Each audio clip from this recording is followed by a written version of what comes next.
Hello again and welcome to another Warhammer 40k Imperial Guard Tactics video, and today guys I've got something very exciting to share with you because recently an Imperial Guard commander by the name of Sven went to the Paris GT and went undefeated, which is absolutely fantastic. Well done Sven. Before anyone goes any further in this video, I want you all to put 07 down in the chat. Congratulations down in the chat, because Sven, you absolute legend. You went to a tournament with the true Empress fires, you smashed face, you cleared the entire area, you killed anything with more than 2 legs, and it was absolutely fantastic. So well done Sven for absolutely smashing it at the tournament. I think it's such a good result, and it's great to see that Imperial Guard are able to do really well at events. Now we've talked about us having like this good level of power now, with maybe even the gatekeeper to the competitive play, and overall it just feels like Guard are on the counter offensive. We've been beaten down for so long. Over 5 years we've gone and seen our faction from a good faction to being down into the dirt, and now we're clawing our way back forward, and it just feels good. So I want to say massive thank you to Sven for keeping the flame of hope alive and for doing really well at a big tournament. In fact, we've seen some really good results from Guard players in general recently, and it's just great to see that Guard are finally starting to earn that respect back, and it's thanks to players like Sven that we're able to do that. So massive thank you to Sven for just smashing the enemy of the Emperor. But let's get into this list now, because I have to say guys, when I saw the list it really surprised me, because I thought there's going to be some sort of crazy, wacky concoction in here. Something that I hadn't considered. Some crazy Forge World unit that had been brought out and combined with 3 different kinds of smoke and some dark heretical magic. And it's none of that. It's a Guard list. It's an incredibly normal Guard list. In fact, anyone could go and put this Guard list together with a few Start Collecting box sets and a few other bits. I mean, that's fantastic. It means that Guard don't have to pull out any wacky waving inflatable and flailing tube men to actually try and get this thing that we call competitive play to work. We can actually just build some normal lists and apparently do quite well with it. So that's absolutely fantastic. So let's just dive straight into this. What did Sven take in his fantastically performing list? So to start off, Sven took a single detachment, and it was a brigade, and it was a Cadian brigade. Now this is really interesting, because I myself has gone off Cadian a little bit recently, but I started creeping back towards them, because yes, they are struggling with the Nephilim CP situation, but if you don't preload your army too much with CP, then you still have enough to feed into this hungry, thirsty CP machine that is a Cadian army. And that looks like exactly what Sven has done. He's kept it to 1 detachment. He's not spent too many before the game. He seems to overall just be going very nice and normal with his list and with his pre-game CP, which is great. So we've got a single Cadian detachment, which means we're not spending too much before the game. And in that, we have got 4 HQ choices in that brigade. We've got a tank commander, another tank commander, Pask, and Lord Castellan Creed. Now, the first tank commander has got a storm bolter, a heavy bolter, a battle cannon, 2 plasma cannons, and gatekeeper. Okay, fantastic. I myself have used this exact build multiple times, and it is a solid staple of any single Cadian list. Tank commander with the battle cannon, with the plasma cannons, with gatekeeper, you've got such a lot of damage output there, so that's fantastic. He's then taken a second tank commander. This one's got another storm bolter, a heavy bolter, a demolisher siege cannon, and 2 multi-melters. Now for me personally, I find that the multi-melters are kind of decadent. They're kind of indulgent, but I guess if you're going, you can sort of have this thought in your head of, if my tank commanders are more durable now, and my tank commanders are going to be doing more damage, and I just want to be able to blast the crap out of anyone, I might as well go all in. This is an example of go big or go home, guys, and I have to say, I love it. So normally I would say maybe multi-melters are a bit indulgent, but it seems to have worked in this case, which is very interesting. Now then we've got Knight Commander Pask. Now, Pask is pretty expensive already, and Sven has gone, you know what's good about a really expensive tank commander? An incredibly expensive tank commander. You know what my overpriced Pask needs? He needs to be more pricey. And so what he's done is he's taken Pask, he's slapped a Hunter Killer on there, I guess to take advantage of the ballistic skill 2+, a Storm Bolter, Heavy Bolter, Demolish Siege Cannon, and then 2 multi-melters. I don't mean to alarm anyone here, but apparently this Pask model costs about 280 points. That is insane. I don't spend 280 points on my super heavies. Okay, maybe I do, but I don't spend that many points on any unit. And so it's absolutely mad. But hey, again, it seems to have worked in this case, because 280 points. Maybe now that we've got Arm of Contempt and 2+ saves, it's like, okay, now you're durable enough to justify spending that many points. When I saw that though, I have to admit, I fell off my chair. I had to quickly go and get my missus to pinch me because I saw 280 points on one unit. I was like, wow, that guy, that Pask is running around gold plated. Absolutely fantastic.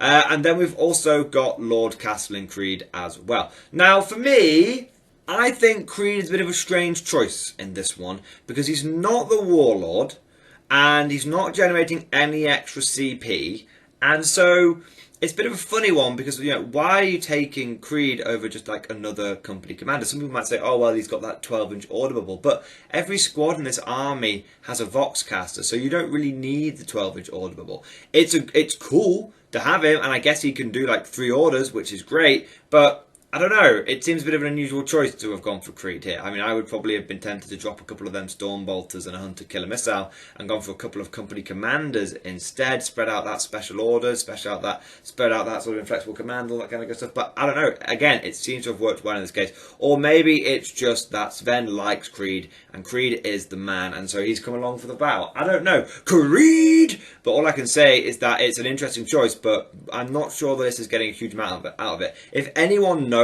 why Creed is in the list, or Sven himself watches videos, Sven, if you're watching this, let me know what was the thinking behind Creed, because that one I can't quite figure out myself.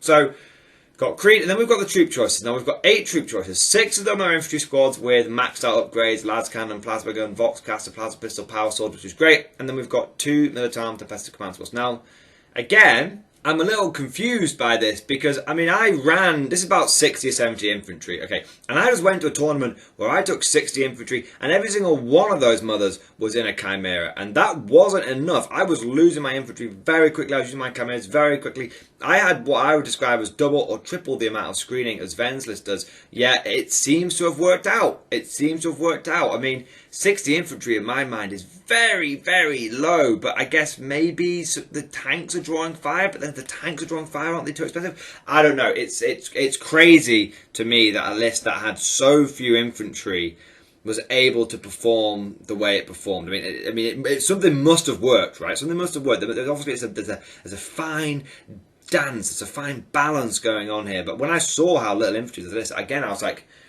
this is crazy. But I do get why those infantry are there, and especially why he's taking the Tempest Sands. It means he's able to get easy access to things like boots on the ground. He's able to get easy access to other secondaries like R&D if he needs it or anything like that. It just allows him to have that tactical flexibility. I think we're going to start seeing a couple of squads of Scions just popping up in a lot of armies, just so that you can be like, okay, I can just max out boots on the ground. I can just get that easy peasy lemon squeezy. So interesting there. Again, I'm not sure about the only 6 infantry squads, but I suppose if you're scoring points, and we've talked about this concept before, does it matter if 95% of your army dies every single game if at the end of the day you're scoring like 90 plus points? And the answer is probably no. And I suspect that in a lot of cases, you know, Sven was losing a lot of his units and a lot of stuff and was getting absolutely smashed, but he was able to hold the enemy off long enough, do enough damage over the course of the game, and then be able to score maximum points. I feel like this list is definitely a scoring big list. It's focused less on firepower, less on screening, less on survivability, and it's more focused on that almost pure guard thought of, I am willing to lose 99% of my army and have 99% of my tanks tied up and all that kind of stuff. It doesn't matter as long as I win on points. And I think that this is what this is doing. It's being a lot more tactical, it's being a lot more strategic, and it's not worrying so much about pure killing power. Although, of course, those 3 tanks loaded with all that firepower is going to do some pretty decent firepower. Speaking of scoring, this is when we get to the elite section. We've got the platoon commander with, who's warlord. He's got a power sword, he's got a plasma pistol, he's got a relic of Lost Cadia. I mean, that's quite interesting now. So we're seeing that like 3 CP have been spent pre-game, so that's more than I would have originally expected. He's gone for gifted command. Now, the reason I think he's gone for gifted commander is, again, it helps him with things like boots on the ground. It also means that if he can afford to forward deploy his tank commanders with demolish cannons and multi-melters, and then if he gets turn 1, he can be like, right, driving forward, gonna fuck you up. But if he doesn't get turn 1, he can be like, okay, I'm going to move back here. I'm going to redeploy them. That's fine. So I think Gifted Command is a really, really good Warlord trait. I think Radical Blockade is absolutely fantastic as well. Really just boost the damage output. This whole army, reroll ones in all cases, unless you're facing Chaos, in which case it's just pick up your whole army, Chaos, bitch. You know, so it's just, that's really good. He's then got a Command Squad, which of course is going to be good for things like boosting the ground, flexible command again. And then he's got the Veterans. Now the Veterans with the 3 melter guns, he's got a Heavy Flamer, Voxcaster, Las Cannon, Plasma Pistol, Power Sword Sergeant. Nice, solid 100-point unit. They go in the dedicated transport of the Hades Breaching Drill, which is again really good, and that allows him to get some good more boots on the ground. Also just gives him that backfield threat. Like his opponent can't just go all in, all forward. His opponent's got to start spending resources screening out. That means his forward charge isn't as powerful, which is very important because it means that then the guard can easily overwhelm the enemy in chunks rather than it all coming in forward in one go and overwhelming the guard line. So I think that the Veterans is good for boots on the ground. I think it's good for all sorts of things, and it is just a serious threat. I mean, at the end of the day, no one wants 3 melter guns, a las cannon, and a plasma pistol going up the jacksie. So that's just, I think it's an interesting unit, and it's great to see that we're seeing Veterans start popping up in lists again. Now, last but certainly not least, we've got the last few bits of the list. We've got 3 Scout Sentinels with Lascans, of course, they're just filling out the detachment, that's fine, but also more tools in the toolbox. They are pushing back enemy deep strikers, things like Grey Knights, Thousand Suns, anyone that tries to get into your lines early, these push them out, so that's great. And then he's got 3 Basilisks. Now, this is really interesting to me, because he's got 3 Basilisks, and none of them are upgraded to full payload. Now, I've used Basilisks a lot recently with and without full payload, and I can tell you, without full payload they just don't seem to ever do any damage. So I'm a big fan of Basilisk, but I'm so surprised he didn't put full payload on them. But I guess he wants that gifted commander, and I guess he wants that you know, he doesn't want to spend all his CP per game because he's Cadian, goddammit. But I was so surprised to see no full payload on this artillery. If I was going to go non-full payload artillery, I'd probably go for like Medusas maybe, but again, they don't really work well in Cadian because you can't reroll the random number of shots. I don't know. They're still fine. Don't get me wrong. They're still fine. I mean, 3 Basilisk is going to be able to pick up that little 5-man unit of the enemy's backfield objective more often than not, unless they've got reduced damage by 1 or something. But, I mean, it's crazy. For me, I probably would have... If it was me, I would have probably dropped one of the Basilisks and invested in a mortar pit, for example. I think Cadians get more out of a mortar pit with those full rerolls. I'm not sure. You know, like I said, it's crazy to me that the 3 Basilisks were able to do what they did, but they're just enough indirect fire. We've talked about how important indirect fire is, and here we've got a guy using 3 Basilisks. At the end of the day, 3 Basilisks is still more indirect fire than most other factions are bringing. So it means even without full payload, you're still going to be the master of the artillery duel, which is good. Look, no list is perfect. I'm sure Sven is already going away and tweaking his list and making changes, all that kind of good stuff. This is a solid list. At the end of the day, guys, this is a Cadian list to its core. It has some tanks, but not too many. It has some infantry, but not too many. It has some direct fire, but not too much. It has the ability to play in every phase, pretty much. It has the ability to just be able to score secondaries. It has a game plan that they're able to execute. It's got deep strikers, but not too many. It's got a little bit of command squads and platoon commanders and orders, but not too many. It just is really able to do a little bit of everything. And clearly in this situation, having all those tools, having an answer for almost any situation has paid off, because this list has clearly done the business at the event. Now, there is one thing I want to mention about the event, and I've left it till pretty much the end of the video because I don't want it in any way, shape or form to take away from the fantastic performance that Sven has been able to do at his event, okay? But from what I understand, and please correct me if I am wrong, but the player placed terrain was in effect at this event, and there was not, it wasn't like really heavy terrain either. It was a case of a bit like at Adepticon, where there was some terrain that could be placed by the players, but there were definite gaps. There was definite no man's land. Now, in that scenario, I can certainly see how powerful this list would be. Okay, and now the reason I want to say, I don't want anyone going, oh, it doesn't count, blah, blah, blah. No, it absolutely counts. One of the most important things that you can do before you even go to an event, to win the event, is to understand what the lay of the land is going to be like. If I knew what I knew now going to Adepticon, I would bring a much more shooty list, okay? Because Adepticon had lighter terrain and shooty armors absolutely smashed it, okay?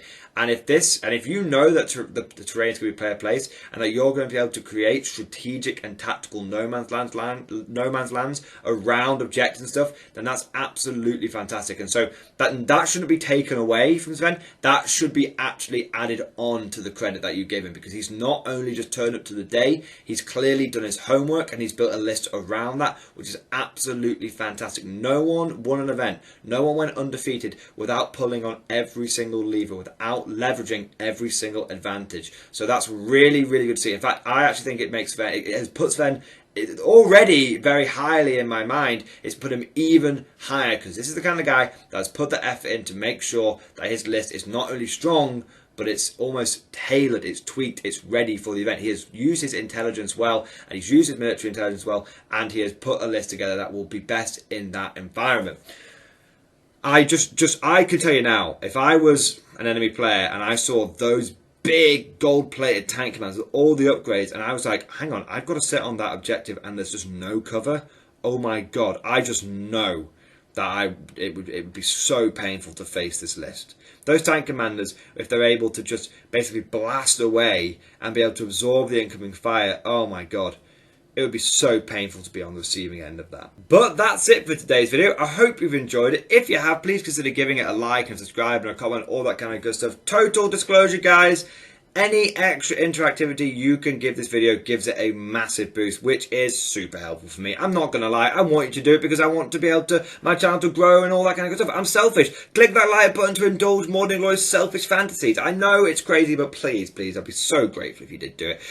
And if you really enjoyed today's video, please consider going the extra mile and becoming a channel member or Patreon supporter. It's thanks to my very awesome and generous channel members and Patreon supporters that I'm able to do this thing full time now. It just blows my mind that this is now my job, but it's so much fun and I'm enjoying it so much, and I'm just able to give it all my attention and energy, and that is all thanks to my channel members and Patreon. So I just want to take a few minutes now and say thank you and shout out to the latest channel members and Patreon supporters. So massive thank you to Matt Kelly, Blake Chambers, Peter, Derek Butts, Diesel Fox, Montrez Inferno, Braden, Darren Prong, and Diego Jimenez for becoming channel members. Thank you guys for doing your part. And I also want to say thank you to all of the latest Patreon supporters as well. So massive thank you to Philip French, Garth Vader, Andrew, Papa Vosler, Peter Leonard, Cameron Lincoln, and Jiminy Krekin. Thank you to all of these guys for signing up and becoming channel Patreon supporters. One other thing I want to say is a massive thank you to all of my top tier Patreon supporters. This is from the heart, guys, right? Every single one of these people has gone well above and beyond the call of duty when it comes to supporting the Mordian Glory channel. Their generosity truly is, it's humbling, guys. I know I sometimes say that too much. Sometimes I wish I knew more words to, you know, to get the point across. But honestly, like, it's massive. So massive thank you to all of my top tier patrons. So thank you to Navy veteran Philip French, Alex Dengal, John Stubbs, Nicholas Walsh, Swordfish Trombone, Diesel Fox, Ross Miller, Tom Sutton, and August Varney for all being signed up at the War Master level. It's the top tier patron support. Guys, I always do this last bit off the cuff because I want you to know that it's not pre-recorded or anything like that, and that I mean it. But honestly, to all my War Masters, you're all fantastic people. You're all genuinely top blokes and people. So massive thank you. But we'll leave it there, guys, before I start crying and getting all gushy. So massive thank you to all of my supporters, all of my Patreons, all of my members, and just to everyone who's watched this video. Thank you. And of course, as always, I'll see you guys next time.